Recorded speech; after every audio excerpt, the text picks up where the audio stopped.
स्वागत है साथियों। दृष्टि क्विक बुक हिस्ट्री के इस रिवीजन लेक्चर में जो बुक डिस्कशन हम लोग कर रहे हैं, तो अभी तक जो हमारा हो चुका है लगभग 14 लेक्चर्स हिस्ट्री के कंप्लीट हो चुके हैं। प्लेलिस्ट में विज़िट करें, इसका जो लिंक है वो डिस्क्रिप्शन बॉक्स में अवेलेबल करा दिया जाएगा। जो प्राचीन भारत वाले लेक्चर हैं वो अलग से प्लेलिस्ट में है, जो ये मध्यकालीन भारत शुरू हुआ है तो वो अलग से प्लेलिस्ट में है, दोनों आप देख सकते हैं। यहाँ हम लोग जो इम्पोर्टेंट फैक्ट्स हैं उनको अंडरलाइन करते हैं, उनको पढ़ते हैं और बहुत कम समय में आपका वो पूरा चैप्टर तैयार हो जाता है। तो इसको पढ़ने के बाद जब आप ये बुक पढ़ते हैं, जो कि बुक हर जगह अवेलेबल है, बहुत अच्छी बुक है प्रिपरेशन के लिए, आपके एग्ज़ाम के लिए बहुत ही हेल्पफुल होगा ये। तो आइए शुरू करते हैं। तुर्कों के आक्रमण से पूर्व भारतीय राजवंश क्या स्थिति थी। तो अभी तक हमने देखा कि 712 में अरब आक्रमणकारी आते हैं मोहम्मद बिन कासिम। उसके बाद मैंने आपको बताया था कि जो कुछ मुस्लिम मुल्तान में और सिंध में रह गए थे अस्थायी रूप से, उनको कहा जाता था करमाथी जाति, करमतिया संप्रदाय। तो उसी करमाती जाति के थे फतेह दाऊद। उनका शासन जो है 11वीं शताब्दी के आरंभ में था। लेकिन ध्यान रखने वाली बात यह कि तुर्क आक्रमण के समय, जब तुर्कों का आक्रमण होता है, तब उसमें सिंध में और अरब, जो सिंध और अरब के मुसलमान थे वो स्वतंत्र शासन कर रहे थे, इनका अरब से कोई लेना देना नहीं था। बाद में इसमें और भी आते हैं, तो थोड़ा सा उस समय क्या स्थितियाँ थीं उनको देख लेते हैं। जैसे हिंदू शाही राज्य देखें तो ये अफ़गानिस्तान का है, जो चिनाब नदी से हिंदू कुश तक फैला हुआ था। यहाँ का शासक जयपाल था, लेकिन वो तुर्कों को रोकने में असफल रहता है। दूसरा देखें तो जेजाक भुक्ति का चंदेल है, ये बुंदेलखंड क्षेत्र का है 9वीं सदी में। ये लोग जनजातीय गौंड मूल के थे। यहाँ के शासक थे प्रमुख नन्नुक, इनके पौत्र थे जयसिंह और इनका नाम था जेजा। इसी के नाम पर बना जेजाक भुक्ति, जो आपको मैप वगैरह पे नाम मिलता है। चौहान राजा पृथ्वीराज के हाथों 1182 में परमर्ती देव की पराजय हो जाती है और जेजाक भुक्त के चंदेल वंश का पतन हो जाता है। बहुत डिटेल यहाँ डिस्कस नहीं किया गया है। बदामी या बतापी के चालुक्य जो हैं, इनको देखते हैं। तो बदामी या बतापी के चालुक्य जो हैं वो 6ठी शताब्दी से लेकर 8वीं शताब्दी तक ये शासन करते हैं, बदामी या बतापी के चालुक्य। तो इनका जो ये लोग कर्नाटक के लगभग वाले क्षेत्र में थे, बदामी या बतापी। जो इसमें प्रमुख हैं पुलकेशिन द्वितीय, इनका जो ऐहोल अभिलेख है उससे जानकारी मिलती है कि हर्षवर्धन को पुलकेशिन द्वितीय ने पराजित किया था। जो ऐहोल अभिलेख था, इसकी रचना किसने कराई थी, क्वेश्चन पूछा गया था। तो ये रवि कीर्ति ने कराई थी। वातापी के चालुक्यों का जो संस्थापक था पुलकेशिन प्रथम था, लेकिन इसका अगर प्रथम निर्माता कहें तो कीर्तिवर्मन को माना जा सकता है, कीर्तिवर्मन प्रथम को। जो सबसे प्रमुख शासक हैं पुलकेशिन द्वितीय, जिनका उल्लेख ऐहोल अभिलेख में किया गया है। इसमें पता चलता है कि हर्ष से नर्मदा नदी के तट पर युद्ध हुआ और हर्ष को इसने पराजित किया। कालांतर में देखें तो जो विक्रमादित्य द्वितीय के बाद 746 ईस्वी के लगभग कीर्तिवर्मन द्वितीय विशाल चालुक्य साम्राज्य का स्वामी बनता है। बाद में दंतिदुर्ग नामक राष्ट्रकूट शासक ने उसे परास्त कर महाराष्ट्र में राष्ट्रकूट वंश की नींव डाली। तो वातापी के चालुक्यों को राष्ट्रकूट पराजित करते हैं, यानी कि नया वंश पड़ता है राष्ट्रकूट। तो भी राष्ट्रकूट आगे पढ़ेंगे। एक गुजरात में है, थोड़ा सा देख लेते हैं। सोलंकी वंश गुजरात अनिलवाड़ का चालुक्य है। तो इंडिया के मैप पे है, तो इस क्षेत्र पे देखें तो ये आपका गुजरात अनिलवाड़ के चालुक्य हो जाएंगे सोलंकी वंश। ये वाला था वातापी, तो इसी पर वो लोग बाद में राष्ट्रकूट वगैरह शासन करेंगे। जो गुजरात का अनिलवाड़ है, तो इसमें 10वीं सदी के अंत में मूलराज प्रथम इस वंश की स्थापना करते हैं। इसमें जयसिंह सिद्धराज कुमारपाल के प्रयत्न से महान शक्तिशाली राज्य बन जाता है। इसके प्रमुख शासक हैं भीम प्रथम। इनके शासनकाल के दौरान सोमनाथ पर आक्रमण होता है, गुजरात पर महमूद गजनवी का आक्रमण होता है 1025-26 ईस्वी के समय। लेकिन 1187 ईस्वी में कुतुबुद्दीन ऐबक ने यहाँ आक्रमण करके अनिलवाड़ पर अधिकार कर लिया था। इसके बाद परांतक प्रथम के बाद जो लगभग 30 वर्षों का समय है, चोलों की अवनति का काल था, जिसमें परांतक द्वितीय सुंदर चोल ने शासन किया था। इसको आगे हम लोग चोलों में आगे पढ़ेंगे। कल्याणी के चालुक्य को देखें तो जो कल्याणी का चालुक्य है वो आपके गुजरात के ही क्षेत्र पर होता है। ये कल्याणी के जो चालुक्य हैं वो इसके स्वतंत्र जन्मदाता थे तैलप। ये राष्ट्रकूटों को पराजित करके, आप देखेंगे जब अभी राष्ट्रकूट यहाँ पढ़ेंगे तो इनको पराजित करके ये दिया हुआ है कि चालुक्य राजा तैलप द्वितीय ने राष्ट्रकूट वंश के अंतिम शासक कर्क द्वितीय को परास्त करके राष्ट्रकूट राज्य पर अधिकार कर लिया और कल्याणी के चालुक्य वंशी राज्य की स्थापना की। तो थोड़ा यहाँ स्टेटमेंट दिया हुआ है, सीरियल से नहीं है, लेकिन इसको जब आप मैच करके पढ़ेंगे तो आपको आसानी से समझ में आ जाएगा कि कौन किसकी स्थापना करते हैं। तो वातापी की जगह राष्ट्रकूट आते हैं, राष्ट्रकूट के बाद जो है हम पर शासन करते हैं कल्याणी के चालुक्य। ऐसे भी आप शॉर्टकट याद रख सकते हैं। तो हम लोग यहाँ बात कर रहे थे कल्याणी के चालुक्यों की। तो तैलप द्वितीय इसके संस्थापक थे। इसमें जो शासक आते हैं सोमेश्वर प्रथम, वो अपनी राजधानी मान्यखेत से कल्याणी में स्थानांतरित करते हैं। एक हुआ था कोप्पम का युद्ध चोलों के साथ में, तो सोमेश्वर प्रथम जो है कल्याणी के चालुक्य में, ये कोप्पम के युद्ध में चोलों से बुरी तरीके से पराजित हो गए थे। तो होता क्या है, दरअसल इस युद्ध के बारे में आपको थोड़ा सा बता दूं, अभी इसको हम लोग चोल में आगे पढ़ेंगे भी, कि जो कोप्पम का युद्ध होता है राजाधिराज से इनका युद्ध होता है, लेकिन राजाधिराज मारे जाते हैं, राजाधिराज प्रथम। उसके बाद उनके पुत्र आते हैं राजेंद्र द्वितीय, वो रणक्षेत्र में ही राज्याभिषेक करते हैं और कोप्पम के युद्ध में सोमेश्वर को पराजित कर देते हैं। तो सोमेश्वर बहुत इससे शर्मिंदा होते हैं और तुंगभद्रा नदी में जाके आत्महत्या कर लेते हैं। तो यही यहाँ पर डिस्कस किया गया है कि तुंगभद्रा में जाके ये अपनी आत्महत्या कर लेते हैं।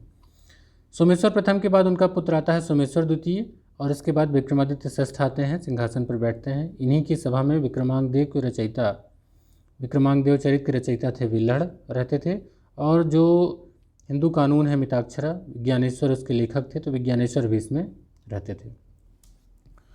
इसके बाद चालुक्य वंश की उन्नति प्रारंभ हो जाती है। अंतिम शासक आते हैं तैल तृतीय के पुत्र सोमेश्वर चतुर्थ, ये अंतिम शासक होते हैं। राष्ट्रकूट वंश को देखें तो दक्षिण में राष्ट्रकूटों का शासन पाल प्रतिहार वंशों के शासन के समकालीन था। दंतिदुर्ग ने मान्यखेत को अपनी राजधानी बनाया था। राष्ट्रकूटों की भाषा थी कन्नड़। दंतिदुर्ग ने मालवा पर अभियान किया और हिरण्यगर्भ महादान यज्ञ किया।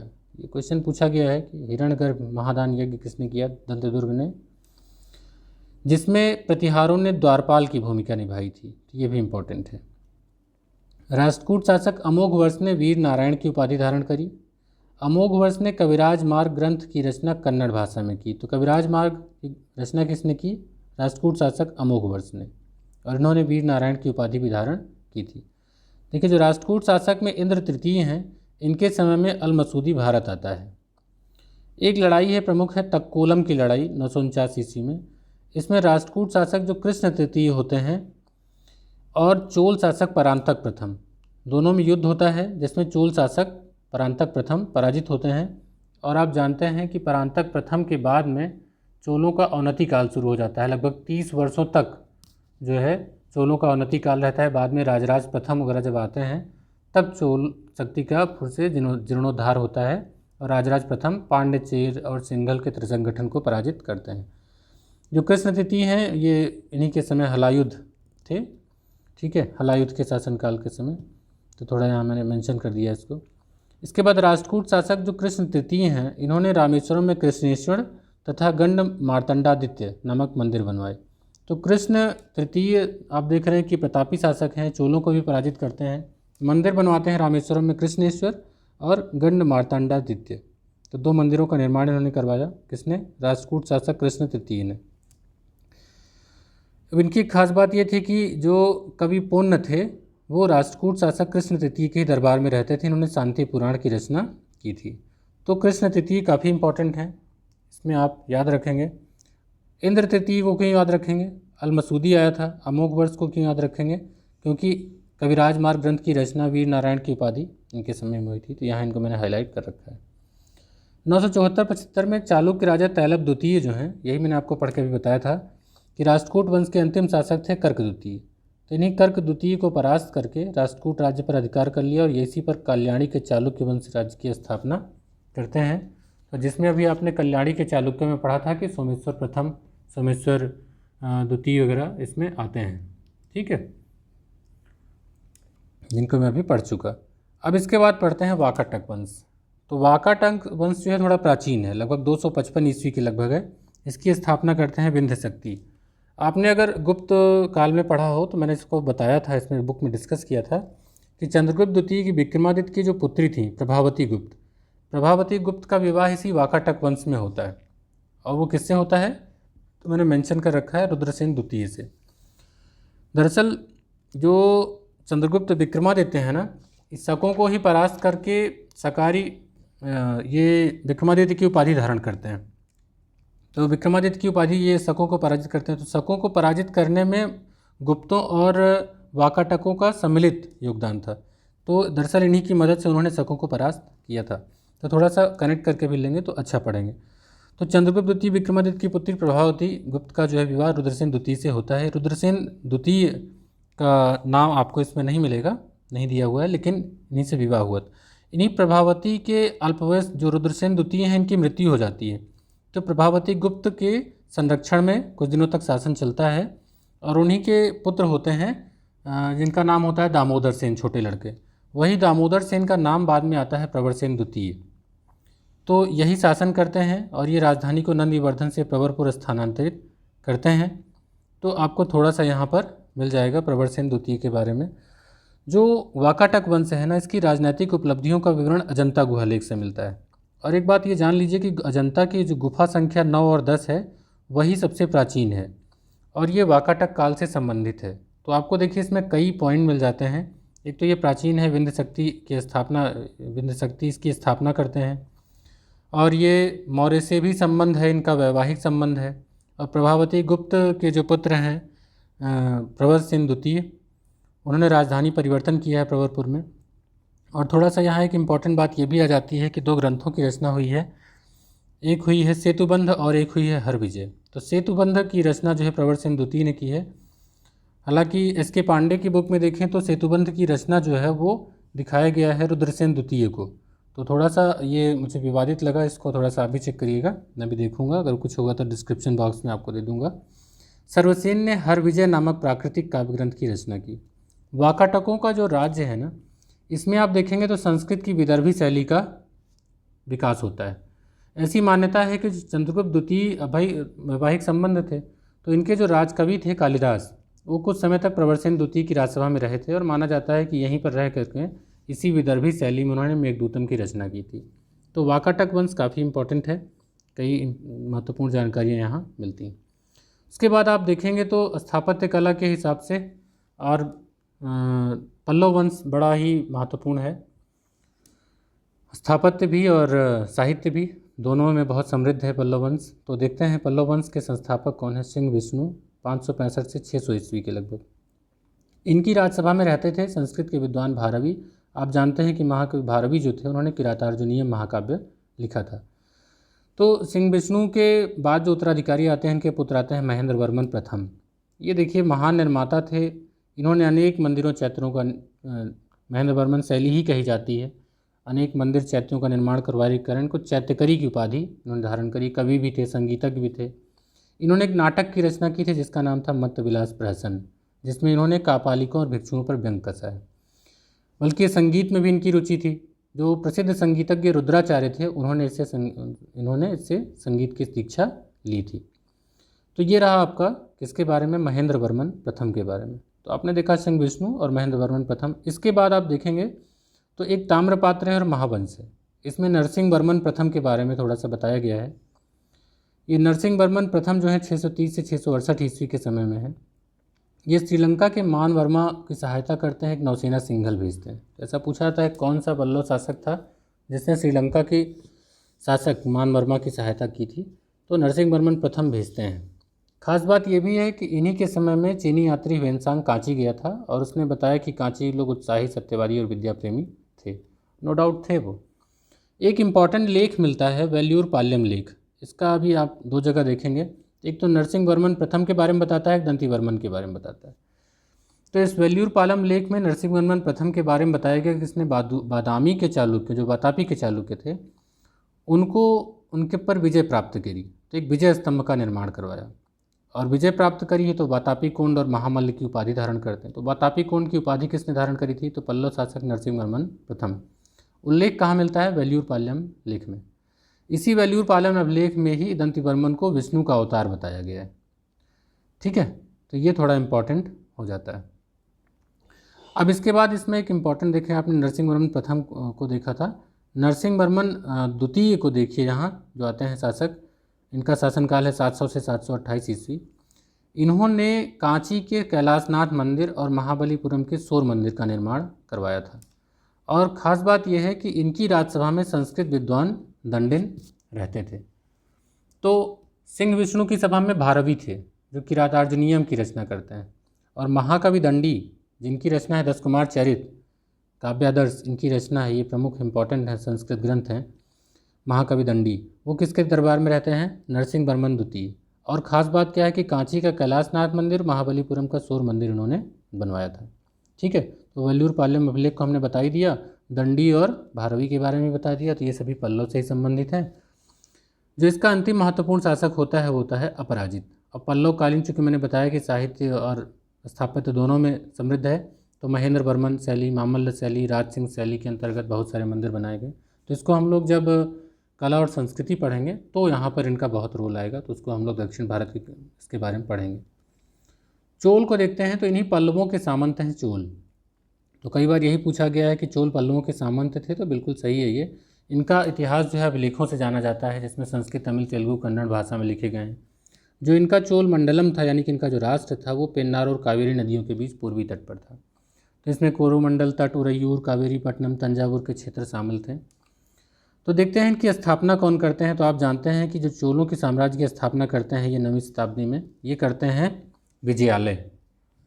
आपने एक चोल और भी पढ़ा होगा जब हम लोग संगम काल पढ़ रहे थे, तो हमने आपसे कहा था करिकाल वहाँ पर शासक होते हैं, तो हमने कहा था कि इसको हम लोग आगे चल के पढ़ेंगे। तो ये चोल यहाँ पर स्थित, ठीक है। तो विजयालय चोल की स्थापना करते हैं, तंजौर पर अधिकार करके नरकेसरी की उपाधि धारण करते हैं। देखिए इसमें शासक आते हैं परांतक प्रथम, 907 से 953 ईस्वी तक शासन करते हैं। ये पांड्य शासक राज सिंह द्वितीय को और इनके साथ में सिंघल की राजा की संयुक्त सेना को पराजित करते हैं। युद्ध का नाम होता है बेलूर का युद्ध, और मदुरा पर अधिकार कर लेते हैं। तो मदुरा पर अधिकार करेंगे तो मदुरै कोंड की उपाधि धारण करेंगे। तो परांतक प्रथम जो है मदुरै कोंड की उपाधि धारण करते हैं पांड्य को पराजित करके। लेकिन होता क्या है कि इन्हीं का भी, मैंने आपको जब पढ़ा रहा था मैं राष्ट्रकूट, तो बता रहा था कि राष्ट्रकूट नरेश जो कृष्ण तृतीय थे, तक्कोलम का युद्ध होता है और इन्हीं परांतक प्रथम को पराजित कर देते हैं। जब परांतक प्रथम पराजित हो जाएंगे तो लगभग 30 वर्षों तक का समय जो है वो चोलों का अनौती काल था, जिसमें परांतक द्वितीय सुंदर चोल शासन करते हैं। लेकिन आप देखेंगे कि तो फिर काफ़ी लंबे समय के बाद लगभग 985 ईस्वी में राजराज प्रथम 30 सालों बाद चोल वंश का जीर्णोद्धार करते हैं। तो राजराज प्रथम से पढ़ते हैं, थोड़ा इम्पोर्टेंट है। इन्होंने पांड्य, चेर और सिंघल, इनके त्रिसंगठन, जो तीनों का संगठन था, त्रिसंगठन को पराजित किया। राजराज प्रथम जो हैं वो श्रीलंका के शासक महेंद्र पंचम को भी पराजित करते हैं और लंका के उत्तरी क्षेत्र पर जीत लेते हैं। यहाँ पर एक नगर की स्थापना करते हैं, मुम्मडी चोल मंडलम, और उपाधि भी धारण करेंगे मुम्मडी चोल देव। तो मुम्मडी चोल देव किसकी है? राजराज प्रथम की उपाधि है। ये मालदीव पर भी अपनी सत्ता स्थापित करते हैं। तो मालदीव, श्रीलंका का उत्तरी भाग मुम्मडी चोल देव की उपाधि की धारण करते हैं राजराज प्रथम, ठीक है। तो राजराज प्रथम काफ़ी इंपॉर्टेंट हो जाते हैं और अपना जो साम्राज्य विस्तार है वो दक्षिण में करते हैं। खास बात ये थी कि ये पहले चोल शासक थे जिन्होंने भूमि की पैमाइश कराई और पैमाइश के आधार पर कर निर्धारित किए। ये शैव धर्म के मतानुयायी थे। तंजौर में बनवाया सबसे प्रसिद्ध बृहदेश्वर मंदिर, जिसका नाम है राजराजेश्वर या राजराज मंदिर। तो इन्हीं के नाम पर ये राजराज मंदिर या राजराजेश्वर मंदिर कहा जाता है। तो काफ़ी प्रतापी शासक हैं, हर क्षेत्र में इन्होंने काम किया। इसके बाद इनके पुत्र आते हैं। तो राजराज प्रथम के बाद जो इनके पुत्र आएंगे उनका नाम क्या है? वो है राजेंद्र प्रथम। अब राजेंद्र प्रथम भी और प्रतापी शासक, वो दक्षिण में गए थे तो ये उत्तर में चल पड़े। राजेंद्र प्रथम ने 1022 में बंगाल का अभियान किया। पाल वंश पढ़ा ना, तो वहाँ पर हमने इसको बताया था। वहाँ उसने पाल शासक महीपाल को पराजित किया। किसने? राजेंद्र प्रथम। राजेंद्र चोल भी कहीं लिखा रहता है। तो जब वो जाते हैं तो बंगाल में गंगा है ना, तो गंगैकोंड चोलपुरम नामक नगर की स्थापना करते हैं और उपाधि भी गंगैकोंड चोल की लेते हैं। तो ये एग्जाम में पूछा गया है कि गंगैकोंड चोल की उपाधि किसने धारण करी थी? तो राजेंद्र चोल या राजेंद्र प्रथम, ये कौन थे? राजराज प्रथम के पुत्र थे। 1022 ईस्वी बंगाल का अभियान करते हैं। किसको पराजित करते हैं? तो पाल शासक महीपाल को, ठीक। इनका अभियान दक्षिण पूर्व एशिया में भी था, जिसमें मलय प्रायद्वीप, जावा, सुमात्रा को भी इन्होंने। तो आप देखेंगे चोलों की नौसेना शक्ति बहुत मजबूत थी। राजेंद्र प्रथम जो था विद्वान भी था, इसने वैदिक शिक्षा के लिए अनेक संस्थाओं की स्थापना करवाई, शिक्षा के लिए भूमिदान दिया जिसको कहा जाता था भोगम। उसने पंडित चोल की उपाधि धारण करी। तो गंगईकोंड चोल और पंडित चोल दोनों उपाधियाँ ध्यान रखेंगे, ठीक है। अब राजराज प्रथम के बाद आए राजेंद्र प्रथम, और राजेंद्र प्रथम के बाद और बड़ा नाम कर दीजिए राजाधिराज प्रथम, ठीक है। राजराज प्रथम, राजेंद्र प्रथम, अब राजाधिराज प्रथम। क्या होता है कि ये जब युद्ध लड़ते हैं तो ये कहानी मैंने आपको अभी डिस्कस करी थी, यहाँ मैं रिपीट कर देता हूँ कि चालुक्य शासक सोमेश्वर से लड़ते हुए इनकी मृत्यु हो जाती है, ठीक है। तो होगा क्या कि जो सोमेश्वर प्रथम है इन्हीं से युद्ध हो रहा था, इसी का नाम था कोप्पम का युद्ध, जिसका भाई उल्लेख मैंने कल्याणी के चालुक्य में किया था। तो इनके जो पुत्र थे राजेंद्र द्वितीय आएंगे, प्रथम तो हो चुके ना राजेंद्र चोल। अब राजेंद्र द्वितीय ने क्या किया कि रण क्षेत्र में ही अपना राज्याभिषेक किया और अपने पिता की मृत्यु का बदला लिया और सोमेश्वर को मात दे दी। और सोमेश्वर इतना शर्मिंदा हुआ कि उसने तुंगभद्रा नदी में जाके आत्महत्या कर ली। तो इस स्टेटमेंट को लेकर क्वेश्चन पूछे जाते हैं। इसके बाद वीर राजेंद्र और अधिराजेंद्र आते हैं, शासक बनते हैं। अधिराजेंद्र जो हैं वो मूल चोल वंश के अंतिम शासक होते हैं। इनकी खास बात यह है कि जनता ने इनके प्रति विद्रोह करके इसे अपदस्थ कर दिया था। तो क्वेश्चन पूछा जाता है कि कौन सा ऐसा शासक था चोलों में जिसको जनता ने अपदस्थ कर दिया था, तो अधिराजेंद्र। इसके बाद अगर चोल चालुक्य रक्त मिश्रित की बात करें तो आते हैं कुलोत्तुंग प्रथम। कुलोत्तुंग प्रथम के पिता चालुक्य वंश थे और माता चोल राजकुमारी थी। तो यहीं से चोल चालुक्य का संयुक्त शासन प्रारंभ होता है, ठीक है। कुलोत्तुंग प्रथम ने भी भूमि का पुनः सर्वेक्षण करवाया और उसने इसकी माप के लिए अपने पैर की छाप दी कि अपने पैर की छाप से ही भूमि की माप करो, पग, ठीक है। अब 1077 ईस्वी में कुलोत्तुंग प्रथम ने चीन में एक दूत मंडल भेजा। तो सम्राट के 72 व्यक्तियों का पूछा जाता है, कहीं 92 लिखा रहता है। एक दूत मंडल चीन भेजा किसने? कुलोत्तुंग प्रथम ने। जो कुलोत्तुंग द्वितीय थे ना, स्थापत्य के हिसाब से मूर्तिकला में ये थोड़े इंपॉर्टेंट हैं। चिदम्बरम में स्थित नटराज मंदिर का इन्होंने पुनरुद्धार कराया। कुलोत्तुंग ने इस मंदिर के प्रांगण से गोविंदराज की जो प्रतिमा थी उसको हटाकर समुद्र में फेंकवा दिया था। और आपको पता हो कि जो नटराज मंदिर है, ये नटराज जो शिव की प्रतिमा है, ये कान से निर्मित है और बहुत प्रसिद्ध है, ठीक है। राजेंद्र तृतीय जो हैं चोल वंश के अंतिम शासक होते हैं। थोड़ा पेन से इनका क्रम लिख लीजिएगा तो कन्फ्यूज़न नहीं होगा। चोलकालीन शासन व्यवस्था भी बहुत इंपॉर्टेंट है, इसको हम लोग अगले लेक्चर में डिस्कस करेंगे, क्योंकि इसमें चोलकालीन जो शासन व्यवस्था है उसको देखेंगे, सैन्य व्यवस्था, राजस्व व्यवस्था, स्वायत्त शासन, ग्रामीण प्रशासन जो थी उनका, और एक प्रैक्टिस सेट भी हल करेंगे इसको लेकर के। तो एक कंप्लीट आपको इसमें पूरा लेक्चर मिल जाएगा। तो इसको हम लोग अपने अगले लेक्चर में डिस्कस करेंगे। उम्मीद करते हैं कि आपको ये लेक्चर आपके लिए हेल्पफुल होगा। अगर अच्छा लगा हो तो लाइक करिएगा, अपने दोस्तों के साथ शेयर करिएगा। मिलते हैं अगले वीडियो में, तब तक के लिए गुड बाय।